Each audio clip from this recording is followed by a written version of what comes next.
નમસ્કાર દર્શક મિત્રો, અમારી ચેનલમાં આપનું ફરી એકવાર હાર્દિક સ્વાગત છે। શું તમારા હાથમાં આ ચિહ્ન છે તો તમે બનશો કરોડપતિ। મિત્રો, તમે ક્યારેય તમારી હથેળીની આ આડી અવળી રેખાઓને ધ્યાનથી જોઈ છે? શું આ માત્ર ચામડીના વળાંક છે કે પછી ઈશ્વરે તમારા જીવનનો આખો નકશો તમારી હથેળીમાં જ કોતરી દીધો છે? આજે આપણે કોઈ સામાન્ય જ્યોતિષની વાત નથી કરવાના, પણ આપણે ઊંડા ઉતરવાના છીએ ભારતના પ્રાચીન સામુદ્રિક શાસ્ત્રમાં। એ જ્ઞાન જે હજારો વર્ષો પહેલાં મહર્ષિ ભૃગુ અને કાર્તિકેય દ્વારા સ્થાપિત કરવામાં આવ્યું હતું। પશ્ચિમના દેશો, જેને આજે પણ પેલામેસ્ટ્રી કહે છે, તે હકીકતમાં આપણા વેદો અને પુરાણોની જ દેણ છે। મિત્રો, આજના આ વિડીયોમાં હું તમને એવી વાતો જણાવીશ જે કદાચ તમે અત્યાર સુધી કોઈ પુસ્તકમાં પણ નહીં વાંચી હોય। તમારી હથેળીના પર્વતો, તમારી મુખ્ય રેખાઓ અને એવા ચિહ્નો જે નક્કી કરે છે કે તમે રાજા બનશો કે રંક। તો ચાલો તમારી હથેળી ખોલો અને તમારી સાથે શરૂ કરો। મિત્રો, ઘણા લોકો માને છે કે હસ્તરેખા એટલે માત્ર નસીબ, પણ સામુદ્રિક શાસ્ત્ર મુજબ આપણું મન અને આપણા વિચારો સીધા આપણા હાથની નસો સાથે જોડાયેલા છે। મગજમાં જે તરંગો ઉઠે છે તે ધીરે ધીરે રેખાઓનું સ્વરૂપ લે છે। એટલે જ કહેવાય છે કે કરતલ દર્શન એ આત્માનો અરીસો છે। પુરાણોમાં ઉલ્લેખ છે, જ્યારે સમુદ્ર મંથન થયું ત્યારે અનેક વિદ્યાઓ બહાર આવી, જેમાંની આ એક લક્ષણ વિજ્ઞાન હતું। શું તમે જાણો છો, ડાબો હાથ એ છે કે જે આપણે વારસામાં મળ્યો છે, અને જમણો હાથ એ છે જે આપણે આપણા કર્મોથી બનાવી રહ્યા છીએ। પુરુષો માટે જમણો અને સ્ત્રીઓ માટે ડાબો હાથ જોવાની પરંપરા છે, પરંતુ આજના યુગમાં જે હાથ વધુ કાર્યરત હોય છે તે જોવો વધુ ઉચિત છે। રેખાઓ જોતા પહેલાં હથેળીના આકાર જોવો ખૂબ જ જરૂરી છે। આપણું શરીર 5 તત્વોનું બનેલું છે। હથેળી પણ આ તત્વોને દર્શાવે છે। પૃથ્વી તત્વ હાથ, ચોરસ હથેળી અને ટૂંકી હથેળીઓ, આવા લોકો જમીન સાથે જોડાયેલા અને મહેનતુ હોય છે। વાયુ તત્વ હાથ, ચોરસ હથેળી પણ લાંબી આંગળીઓ, આ લોકો બુદ્ધિશાળી અને વધુ વિચારનાર હોય છે। અગ્નિ તત્વ હાથ, લાંબી હથેળી અને ટૂંકી આંગળીઓ, આ લોકો સાહસિક અને નેતૃત્વ કરનારા હોય છે। જળ તત્વ હાથ, લાંબી હથેળી અને લાંબી આંગળીઓ, આ લોકો અત્યંત સંવેદનશીલ અને કલાકાર હોય છે। તમારો હાથ કયા તત્વનો છે તે કમેન્ટમાં જરૂર જણાવજો, કારણ કે તેના પરથી જ ખબર પડશે કે કઈ રેખા તમારા પર વધુ અસર કરે છે। તો ચાલો હવે વાત કરીએ સૌથી મહત્વની રેખાની, જીવન રેખા। લોકો માને છે કે જો જીવન રેખા ટૂંકી હોય તો આયુષ્ય ઓછું હોય છે। આ એક બહુ મોટી ગેરસમજ છે। પુરાણો મુજબ જીવન રેખા તમારા વિઝિબિલિટી એટલે કે તમારી જીવન શક્તિને દર્શાવે છે। જો જીવન રેખા ગોળાઈ લઈને શુક્રના પર્વતને ઘેરે છે તો સમજવું કે તમારું કૌટુંબિક જીવન સુખદ રહેશે। જો આ રેખા પર કોઈ ડ્રીપ જેવું નિશાન હોય તો તે જીવનના એ તબક્કા, બીમારી કે સંઘર્ષ દર્શાવે છે। પણ જો આ રેખા મજબૂત અને સ્પષ્ટ હોય તો વ્યક્તિ ગમે તેવી મુશ્કેલીનો સામે લડીને વિજયી બની શકે છે। હવે આપણે જે રેખાની વાત કરીશું તે છે મસ્તિષ્ક રેખા। આ રેખા નક્કી કરે છે કે તમે કેટલા બુદ્ધિશાળી છો અને તમારી નિર્ણય લેવાની શક્તિ કેવી છે। જો તમારી મસ્તક રેખા સીધી છે તો તમે વ્યવહારુ માણસ છો, પણ જો નીચેની તરફ એટલે કે ચંદ્ર પર્વત તરફ નમેલી છે તો તમારી કાલ્પનિક શક્તિ ગજબની હશે। આવા લોકો મહાન લેખક કે કલાકાર બને છે। પરંતુ યાદ રાખજો, જો આ રેખા પર ક્રોસનું નિશાન હોય તો તે માનસિક તણાવ સૂચવે છે। પ્રાચીન ગ્રંથો કહે છે, જેની મસ્તિષ્ક રેખા અને જીવન રેખાની શરૂઆત વચ્ચે અંતર હોય તે વ્યક્તિ ખૂબ જ સ્વતંત્ર વિચારોની અને થોડી જિદ્દી હોય છે। મિત્રો, આ તો માત્ર શરૂઆત છે।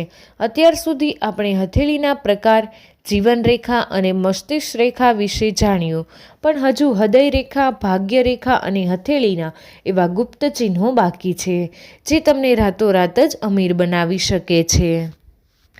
તો મિત્રો, મગજ અને જીવનની વાત કર્યા પછી હવે આપણે એ રેખા પર આવીએ છીએ જે આપણી લાગણીઓનું સંચાલન કરે છે, તે છે હૃદય રેખા। સામુદ્રિક શાસ્ત્રમાં હૃદય રેખા માત્ર પ્રેમના સંબંધો જ નહીં પણ તમારા દયાળુ અને તમારા હૃદયના સ્વાસ્થ્ય વિશે પણ ઘણું કહી જાય છે. જો તમારી હૃદય રેખા સીધી ગુરુ પર્વત તર્જની આંગળીથી નીચે સુધી જાય છે તો તેનો અર્થ એ છે કે તમે પ્રેમમાં ખૂબ જ આશીર્વાદી છો, તમે સંબંધોમાં પ્રામાણિકતા શોધો છો. પણ જો આ રેખા શનિ પર્વત વચલી આંગળી પર અટકી જાય છે તો એવી વ્યક્તિ પ્રેમમાં થોડી સ્વાર્થી અથવા પ્રેક્ટિકલ હોઈ શકે છે. પ્રાચીન ગ્રંથમાં લખ્યું છે, જેની હૃદય રેખાના અંતમાં 2 ફાટા પડતા હોય એટલે કે વી આકાર બનતો હોય તેને વિષ્ણુ ચિહ્ન કહેવામાં આવે છે. આવા લોકો પર ભગવાન વિષ્ણુની અસીમ કૃપા હોય છે. તેઓ જીવનમાં ઉત્તરાર્ધમાં ખૂબ જ સુખી થાય છે. હવે વાત કરીએ જે એ રેખાની જેની સૌથી મોટી કોઈ આતુર હોય છે, ભાગ્યરેખા. શું તમે જાણો છો, ઘણા લોકોના હાથમાં ભાગ્યરેખા હોતી જ નથી, છતાં તેઓ સફળ હોય છે. કેમ? કારણ કે ભાગ્યરેખા એ માત્ર નસીબ નથી પણ તમારા કાર્યની સાતત્ય છે. જો આ રેખા મણિબંધ કાંડાથી શરૂ થઈને સીધી શનિ પર્વત સુધી પહોંચે છે તો સમજવું કે વ્યક્તિને નસીબનો પૂરેપૂરો સાથ મળશે. પણ જો આ રેખા તૂટેલી હોય તો તે કરિયાવરમાં આવતા ઉતાર ચઢાવ દર્શાવે છે. જો ભાગ્યરેખા જીવનરેખામાંથી નીકળતી હોય તો તેનો અર્થ એ છે કે આવી વ્યક્તિ પોતાના મહેનતથી સામ્રાજ્ય ઊભું કરશે, તેમને વારસામાં કંઈ નહીં મળે. ચાલો હવે રેખાઓથી થોડા આગળ વધીએ અને સમજીએ હથેળીના પર્વતો. આપણે હથેળીમાં ગ્રહોના સ્થાન નક્કી કરેલા હોય છે. સૌથી પહેલાં અંગૂઠાની નીચેનો ભાગ, જેને શુક્રનો પર્વત કહેવાય છે. જો આ ભાગ ઉપસેલો અને ચોખ્ખો હોય તો તમારા જીવનમાં લક્ઝરી, ગાડી, બંગલો અને પ્રેમની કમી ક્યારેય નહીં રહે. શુક્ર એ ભોગવિલાસનો કારક છે. ત્યારબાદ એ પર આવે છે ગુરુનો પર્વત, જે તર્જની આંગળીથી નીચેની છે. જો અહીં ચોરસનું ચિહ્ન હોય તો તે રક્ષણનું પ્રતીક છે.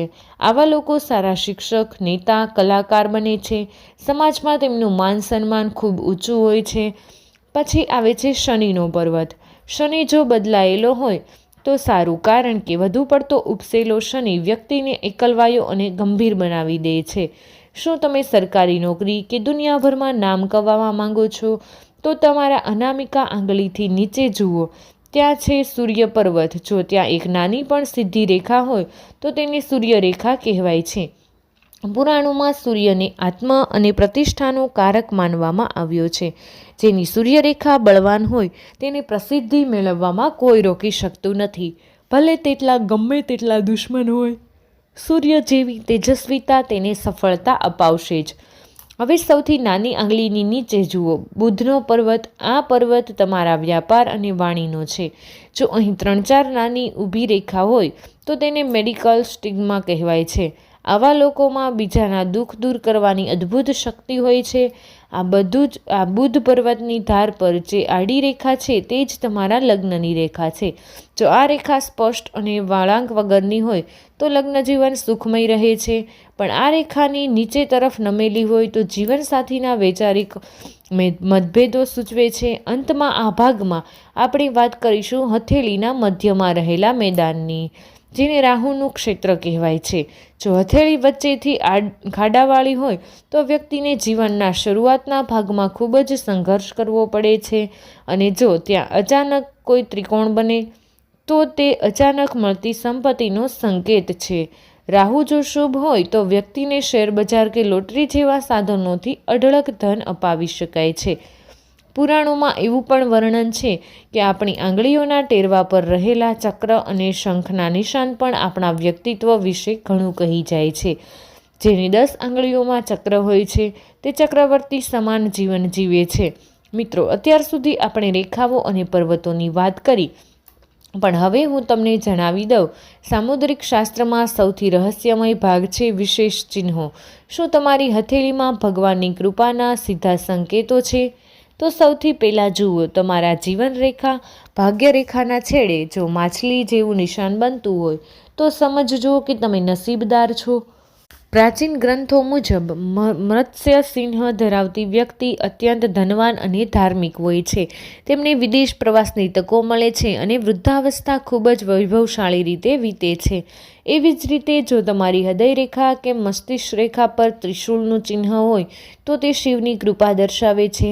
આવા લોકો અત્યંત શક્તિશાળી વ્યક્તિત્વ ધરાવે છે અને સમાજમાં મોટું પરિવર્તન લાવવાની ક્ષમતા રાખે છે.